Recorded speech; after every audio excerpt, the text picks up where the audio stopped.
Hey everyone, my name is Wedge. After an insane week of spoilers, this past weekend ended up being a time of hype mixed with sleeping.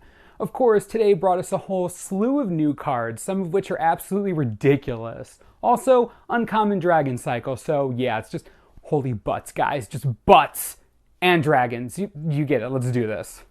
Why not start the day on a high note and talk about the new dragon cycle? Wandscale Dragon is 4 colorless and 2 white for a 4/4 flying dragon, as long as its attacking defending player can't cast spells. First thing, all the dragons have the same cost, 4 colorless and 2 of their color. They're also all 4/4s with flying, so we'll focus on the abilities. This one in particular is really annoying to deal with. If you're the one playing the dragon, you're pretty happy. As soon as this thing attacks, you're in the clear. Don't have to worry about any of those pesky combat tricks the kids are playing these days. You just sit back and break the board stall with your giant flying dragon that enables Ferocious. Imagine commander games where no one can cast spells during combat. Yeah, it's just a nightmare. It's nice. Next up is Mindsur Dragon. 6 mana, 4/4 flying dragon. Yeah, we get it. Whenever it deals combat damage to an opponent, target player puts the top 4 cards of their library into their graveyard. There's the mill we were missing. What's interesting is that it says target player. You can enable Delve for yourself if you want, or enable it for your opposing Jeskai player who, just loves Delve so much. Anyways, obvious limited bomb, like all the dragons, but not standard playable, unfortunately. Noxious Dragon is up next. When it dies, you may destroy target creature with converted mana cost 3 or less. I really like this dragon. The removal spell is pretty nice. At least stings a little bit when your opponent finds a way to deal with your menace in the air. Besides that, nothing really huge to report. Kills morph creatures, beats Stormcrow, the usual. Shockmaw Dragon is our red dragon uncommon. Whenever it deals combat damage to a player, it deals 1 damage to each creature that player controls. This is a card I can get behind for sure. I love dragon effects like this. Not always relevant, but they could finish off some creatures that were left behind by the ground assault during combat. At the very least, you're forcing your opponent to play around the 1 damage if they can't deal with the dragon directly. It's little things like that that matter a lot. Our last dragon in the cycle is Destructor Dragon. When it dies, destroy target non-creature permanent. What?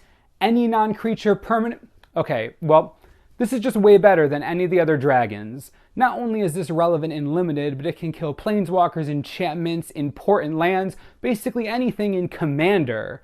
I always knew that a green dragon would be valuable for Eternal play, but this one is too playable.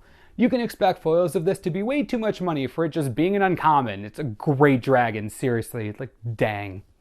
Well, remember how humans used to rule the Sultai? In the present timeline, they're trying to commune with their ancestors to figure out how to retake the throne from the Naga. Well, here's the old Sultai Khan. Tasigur the Golden Fang is 5 colorless and 1 black for a 4/5 legendary creature human shaman with Delve. You can pay 2 colorless and 2 hybrid green and blue mana to put the top 2 cards of your library into your graveyard, then return a non-land card of an opponent's choice from your graveyard to your hand. This is really awkward. Before we get to the awkward, 6 mana for a 4/5 is okay, but with Delve, that's just efficient. Even if you delve away just 2 cards, that's a 4 mana 4/5. I'll take it. The next thing I want to talk about, look at the card flavor-wise. He's so full of himself, that last ability. Sure, give me whatever you want, I'll kill you with it regardless. It's just so funny. I can see where the Sultai get their outrageous cockiness from. Playability-wise, there's a lot going on here. Giving your opponent the option to choose what goes to your hand isn't great, but it does say non-land, which means that they'll have to give you some type of gas, which means you're basically drawing a card. You can also use the Delve mechanic to get rid of cards you don't want in your graveyard for when the ability resolves. There is clearly synergy here. Whether he can live in Standard, I have no idea. All I know for sure is that he'll be great in Commander, and if he can survive in Standard, be afraid. Drawing cards on a stick is good.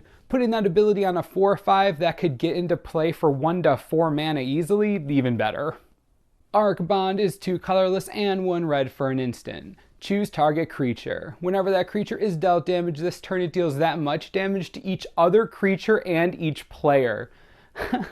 It just kills everyone. How is this not the best card they've ever printed ever? Target a creature with this, boom, blasphemous act everyone in the game, including players, for 13 damage. I just can't even begin to think about the trolling that will go on around this card. Honestly, think about it. You want to talk about the ultimate way to sabotage a game? Blow up everything, including yourself. Something else hilarious about this card, it says whenever that creature is dealt damage. Get 2 of these, put them each on a different creature. Yeah, madness ensues. They keep damaging each other over and over again forever until one of them dies. What if they're 2 indestructible creatures? They just go on until everyone loses. Maybe give one of them lifelink so you don't lose. Oh my goodness, I need to build all the decks for this, just all of them. Wild Slash is 1 red mana for an instant. If you control a creature with power 4 or greater, damage can't be prevented this turn. It deals 2 damage to target creature or player. Well, it's not Skullcrack, rest in peace, but it does replace Shock in every way. Sorry bud, no one likes you anymore. I know you're upset, I would be too if a functional upgrade for me just came out of nowhere. Again. Anyways, Wild Slash is simply Shock, but better. It's, power creep, woo! Fruit of the First Tree is 4 mana for an enchant creature aura. When an enchanted creature dies, you gain X life and draw X cards where X is its toughness. This is an interesting card. Obviously meant for limited, pretty sure. This is clearly Obzan. The card just screams Archer's Parapet, am I right? Seriously though, this could see some commander play. The life is nice, but it's the card draw that makes this an uncommon. I don't think standard decks are going to want something like this, at least right now, but it's definitely commander playable. Mom, they brought back Figure of Destiny. Mom, she doesn't care. Right. Warden of the First Tree is 1 green mana for a 1/1 human. You can pay 1 colorless and 1 hybrid white or black mana to make it a 3/3 human warrior. If the Warden is a warrior, you can pay 2 colorless and 2 hybrid white and black mana to give him trample and lifelink and make him a human spirit warrior. If he's a spirit, you can pay 3 colorless and 3 hybrid white and black mana to put 5 +1/+1 counters on him. Warden of Destiny, Figure of the First Tree. I can't decide which one I like more. Whatever, it's unimportant. What is important is the last ability. You can use it multiple times. That's funny. Also really, really strong. If we're talking playability, there are going to be players on both sides of the table. This does require an investment, and it is susceptible to removal, but come on. He's 1 mana to start, becomes a 3/3 on turn 2 if you want, and becomes a warrior. Obzan warrior deck? Maybe. Limited bomb? Definitely. Regardless, you can expect this to see play in Commander until the end of time. We all know how much play Figure of Destiny gets. A lot would be the answer. I wouldn't say that this is a chase mythic or anything, but it's very, very cool. This next card is definitely one of the more interesting cards we've seen so far. Whisper of the Wilds is 2 mana for a 0/2 human shaman. You can tap it to add 1 green mana to your mana pool. You can also tap it to add 2 green mana to your mana pool, but only if you control a creature with power 4 or greater.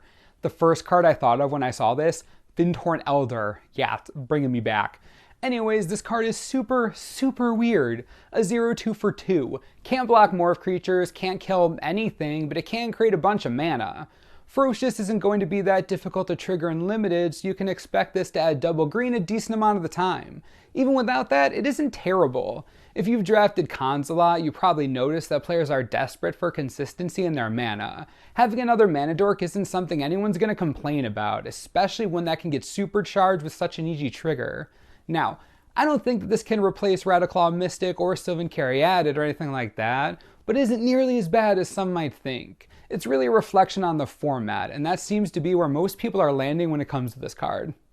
The last spoiler of the day is the collection of new basic land art, and I gotta say, gorgeous as always. These really capture the spirit and feel of the clans. It's very immersive.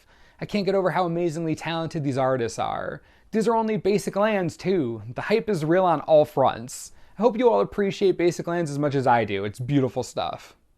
Limited resources also spoiled a cycle of common enemy color spells, but unfortunately we don't have the time today to go through them. We'll cover them in the future. At the latest, look at them in our Best of the Rest series. There's just so much to talk about. I expect all the comments. A new dragon cycle, the Sultai Khan, a new dragon cycle, green Figure of Destiny, more dragons.